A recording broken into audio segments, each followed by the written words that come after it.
Amy Dillon and Shakey Dave Smith are back in studio. We're going to catch up with them next. But first, self-defense and emergencies can happen to anyone, and there is no guarantee that the justice system will be on your side. Make sure you are protected for the legal battle after your self-defense battle. While you protect your family and property, U.S. Law Shield is here to defend you 24/7, 365 days a year with a comprehensive self-defense coverage at an affordable price. Bad guys don't take days off, and neither does our coverage. Listeners get a free t-shirt when you use the code Gun Owners Radio. Sign up today. Go to the uslawshield.com. All right. So we're back. So Amy Dillon and Shakey Dave, welcome back. Thank you for having us. I'm glad to be back. Yeah, good to be here. So yeah, you guys were here a while ago, and none of us could remember, including you guys, how long ago that was. Do you remember, Dave? Years. No, it wasn't. We got it narrowed down to a year. It was maybe like 6 months to yeah, a maybe year ago. Yeah, 6 months. You know, time flies when you're having fun. Exactly. So I blame it on Parkinson. So Hey, you can't use that as an excuse. everything. That has nothing. Memory's supposed to be good with Parkinson. So in case there was one or two other listeners that couldn't remember that, why don't you guys recap just exactly your background, Dave? And Who Amy? you are, what you are, and what you do. There we go. Sure. So I'm Amy Dillon. I'm a Marine Corps veteran, firearms instructor. I'm a podcast co-host for the Polite Society podcast powered by the Second Amendment Foundation. I'm also a writer, consultant, brand advocate for multiple brands in the firearms industry. And I'm also more recently, I've taken on the title as TV show producer. Wow. And I'm not busy at all. yeah, she does all the work. But yeah, I shoot guns and shoot for F1 firearms. A couple of years ago, I went to Sweden for the World Rifle Match, and a few years before that, I was homebound and shot my way out with gun therapy, shooting basically my light switches and stuff with laser trainer, and just trying to do more of that to help with my Parkinson's. So people don't realize because they can't see through radio, but you do have Parkinson's. But when you shoot, your Parkinson's just basically goes away, the shakiness. Yes, it's I think it's the dopamine. It's just Right. what I'm lacking with Parkinson's. Just get a little shot of that. Interesting. So and you're able to do that too, because the theme, I guess, this month here is talking to new gun owners. So that's what we wanted to talk, or non-gun owners, I'm sorry. And that's what we wanted to talk to you guys about, at least to start off here anyway. So like Amy, and the stuff that you do, being an instructor and then an industry rep and all that stuff, what's your experience lately with interacting with non-gun owners? Well, I'd say probably in the last 2 years, and of course, anyone who is in the industry knows that there is a big increase in interest in guns and how to shoot, in getting instruction, learning just even how. I had a cousin of mine this morning ask me, how do I buy a gun? I'm here in San Diego County. I don't know what to do.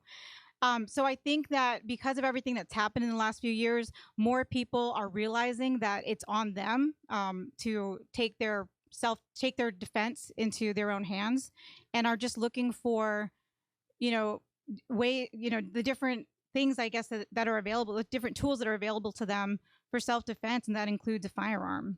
Well, and it's interesting too, if you're a non-gun owner, if you don't have family members or friends or somebody that's into it, and you're completely not involved, and then you decide, you for some reason want to do it, or you get curious about it or something, it's, it's like, where do you start? Because the things that they've heard, and most of it's so bad. I'm going to talk about women on target here in a couple of segments. And, it's all new women that don't shoot or don't have any experience with that. And it's really interesting, seeing some of the reactions or some of the ideas and things like that they have, because they just don't know.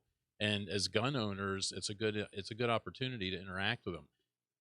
And I'll go ahead. Oh, well, no, well, I think, we all have to remember that, I don't know how many years everyone in this room has been using firearms and in practicing and whatnot, but we have to remember I just started that, last week. we have to remember that at one point, we were beginners too.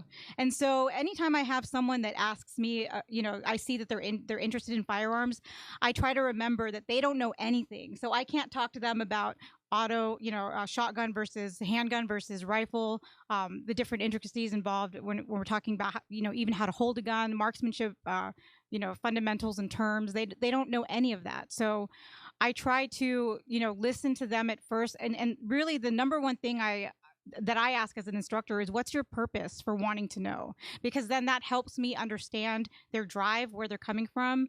And then I can start talking to them about home defense, personal carry, things like that. Okay. And Dave, do you have experience with that too? Have you run into that lately? Oh, yeah. Well, of course, I'm the shakiest guy in the room most of the time. And then nobody really, comes up to me with starter, hey, what about your firearm experience or anything? So I have to, kind of put it out there and be, just kind of not aggressive, just kind of be out there with it. And, if someone talks to me and, just respond back as, someone that's, just as I'm experienced, Yeah, Dave's a really great advocate for speaking to people that don't believe people with disabilities can even safely handle firearms. I shot 125,000 rounds the last 2 years without any mishap, I might add. So, but all right. Well, yeah, that's a How many rounds? Great record too. 125,000 rounds over 2 years. That's a lot of money. That's my first thought too, Dave. That's a lot of money. And that's why you need a sponsor. That's why he has the same shirt on that he had on last time we seen him. and you were talking about, Amy, about introducing the concept of self-defense with non-gun owners. How does that go? So, it's interesting because I want to say probably 80% of the time when someone asks about using a gun and learning where they can learn to shoot, I've found, just in my personal experience, that it's because there's been an incident that's happened to that person, or an incident has happened to someone they know. And that sparks the interest in talking about self-defense and using a firearm and how that comes into play. And then, of course, that goes into a whole conversation about use of force, justified use of force. And then we talk about how that's different depending on, district, city, state. So it really becomes just a full-blown conversation about guns in general and how it applies legally.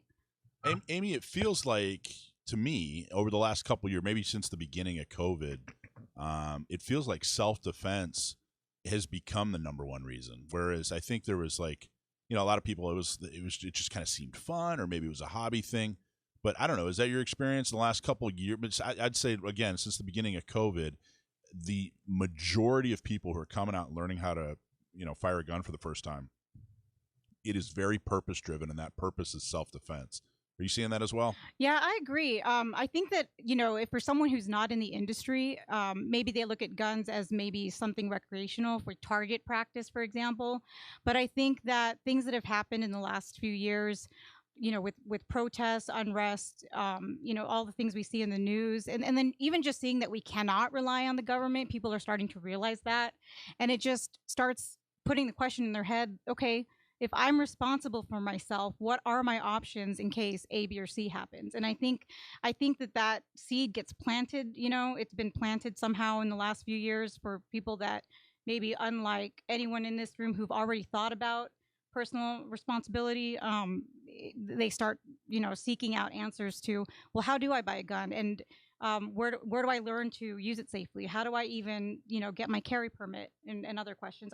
So I have seen that same, I guess what you've seen. It seems, and Dave, with having Parkinson's, it seems like, and I don't know, correct me if I'm wrong, but it seems like you could almost take take the tack of, hey, look, I can do it with Parkinson's. Yeah. You don't be intimidated by this. Is that? Yeah, it's one of these things where, like, I'm defending myself against Parkinson's. Really, that's the way I look at things. Wow. And I have an involuntary movement. So everybody from academia, like universities, and that I talk with, and other groups, and nonprofits with Parkinson's foundations and that kind of thing.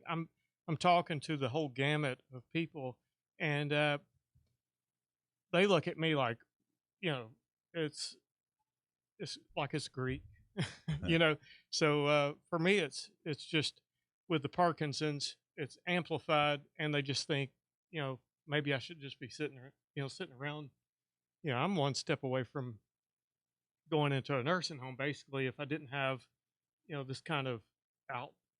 So you were explaining that to Joe and I in the right before the show. It's really amazing. You were saying that when you practice, you get real still. You get real. You don't shake, and it yeah, that's amazing. If I just talk about it, sometimes it steadies me out. So let me ask you this: did you shoot before you got Parkinson? That's the number one question. Yes.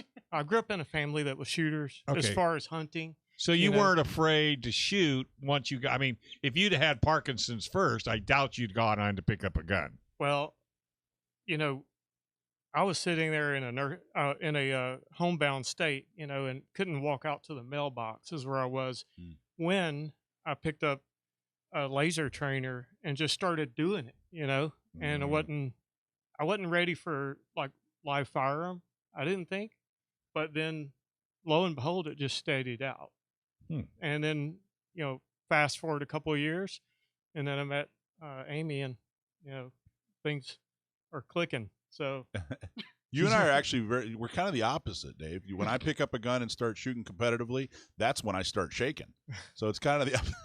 But it goes, when you say that, then it's the neurological pathways in your brain, and that's what Dave's talking about essentially, that allow you to still handle the gun safely, even though you're not really, it's almost like it's second nature. You're not thinking about it. Yeah. Exactly. If you've trained enough and have done it so repetitively. But you guys, that's got to make both of you. You guys are unique in your very very own ways when it comes to gun ownership and shooting. Right. That's got to make you guys really really important and effective ambassadors to people who've never shot a gun before. Boy, it's really got to mess up the left when he comes walking up, pulls out a gun, and hits the target. That's a great thing. All right. Hey, does selling your home feel overwhelming? Well, it doesn't have to be that way. With Scott Vinson with Caldwell Banker Royal Realty, Scott Vinson is the perfect guide to help you sell or buy your home. Scott has also been a San Diego County Gun Owner board member from the start. So if you're moving, let fellow Second Amendment supporter and real estate broker Scott Vinson help you sell your home and find your new home anywhere in the United States. Call him today at 619-948-2459. Tell him you heard about it on Gun Owners Radio. Give Scott a call, 619-948-2459, or go online to scottvinson.com. So we're talking to competitive shooters, Amy Dillon and Dave Smith, mainly about how to talk to new shooters, and talking a little bit about your background and experiences. Did you guys know Action Jackson before the show today? I had not, but I'm really glad to meet him. Yeah. Do you see him? You ever see him on Instagram? I have. Yeah. I figure maybe you guys are about the same height. Now that I think. I haven't heard that one before. Well, you're a new shooter, aren't you, Jackson? Yeah, sorta. I've been shooting for like a year and a half by now. A year and a half is actually in his life. That's not new anymore, is it? That's like I was gonna say it's like a quarter of his life right there. He's all done. So, so what's some advice if someone said to you, "Hey, you know what? My coworker, my buddy, my cousin's girlfriend's uncle, whatever, somebody in their life, is maybe on the fence." I honestly, maybe you could weigh in on this before we even go there. Part of me kind of thinks that if someone's anti-gun, like they're anti-gun, not on the fence, not thinking about it, but they're just anti-gun, okay, and walk away and go find some lower hanging fruit. What do you guys think about that? I used to think that way myself.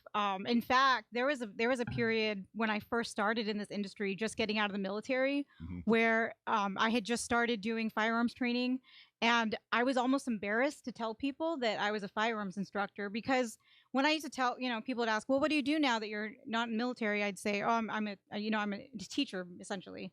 and they'd think that I was referring to me being like a elementary or kindergarten or whatever school teacher, and I would say no, I teach gun safety, and I would get the anti-gunner types completely just shut down. I could tell that it wasn't a topic they were interested in. And I've had some people outright tell me, oh, I don't like guns. And I probably shied away from the topic for the first year that I was doing that. But then I thought to myself, why don't I take this make this a teachable moment? So now when I encounter people that, I get the anti-gunner stare, the shutdown. You can tell. I just ask them, well, why don't you like guns? And I start to have a conversation, and I tell people, especially when you're engaging in a conversation with someone who is going to claim being anti-gun, if you're not willing to sit down at the table with them and listen to the reasons why they're anti-gun, then don't expect them to listen to you when you try to tell them why they shouldn't be. So I think just having the willingness to even sit down and talk to someone who claims to be anti-gun is the first step. There's a what's the saying? They don't care what you know until they know that you care. Exactly. Kind of what you're describing. And I just tell them it's medicinal. Which is true. That's a fact. That's a fact. Well, and I'd imagine, when I tell people I'm a gun owner or I shoot guns, they're not exactly shocked, right? Oh, gee, another, chubby white guy who, you shoot guns, really? And you drive a Jeep? No kidding. Milwaukee cliche. But when you tell them, I'm sure there's probably like a little bit of a surprise factor as well. There is, yeah. I've definitely received that reaction before as well. I know you have.